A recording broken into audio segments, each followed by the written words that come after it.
আমি বিশেষ কৃতজ্ঞতা জানাই সিঙ্গাপুর সরকারের প্রতি। তারা হাদির চিকিৎসা অত্যন্ত আন্তরিকতা ও পেশাদারিত্ব দেখিয়েছেন। বিশেষ করে সিঙ্গাপুরের পররাষ্ট্রমন্ত্রী ভিভিয়ান বালাকৃষ্ণন, যিনি একই সঙ্গে একজন বিশিষ্ট চিকিৎসক, তার প্রতিও তিনি নিজে হাদির পরিচর্যা করেছেন, আমাকে নিয়মিত চিকিৎসা সম্পর্কে খোঁজখবর দিয়েছেন। এই নৃশংস হত্যাকাণ্ডের সঙ্গে জড়িত সকল অপরাধীকে দ্রুত আইনের আওতায় আনা হবে এবং তাদের বিরুদ্ধে সর্বোচ্চ শাস্তি নিশ্চিত করা হবে। এই বিষয়ে কোনো ধরনের শৈথিল্য দেখানো হবে না। বিপ্লবী রক্তে উজ্জীবিত এই তরুণ নেতা ওসমান হাদি ছিলেন প্রতিবাদের অনন্য প্রতীক।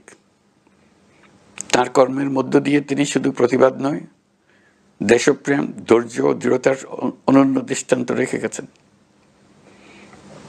আমি দেশের সকল নাগরিকের প্রতি আন্তরিক আহ্বান জানাচ্ছি, আপনারা ধৈর্য ও সংযম বজায় রাখুন।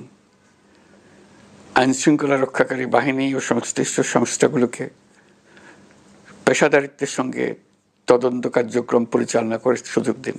রাষ্ট্র আইনের শাসন প্রতিষ্ঠায় সম্পূর্ণরূপে প্রতিশ্রুতিবদ্ধ। আমি আবারও স্পষ্টভাবে বলতে চাই, ওসমান হাদি ছিলেন পরাজিত শক্তি ফ্যাসিস্ট সন্ত্রাসীদের শত্রু।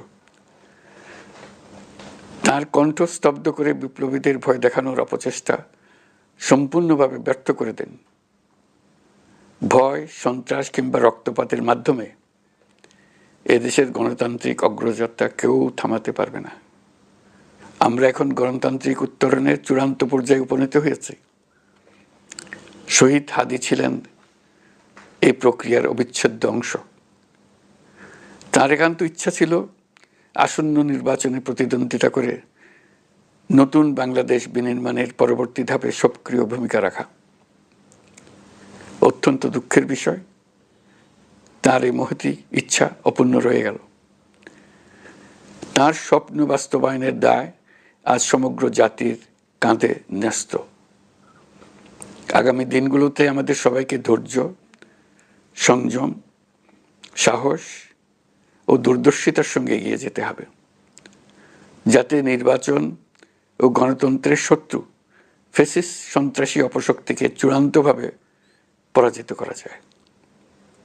এই শোকের মুহূর্তে আসুন আমরা শহীদ শরীফ ওসমান হাদির আদর্শ ও ত্যাগকে শক্তিতে পরিণত করি, ধৈর্য ধারণ করি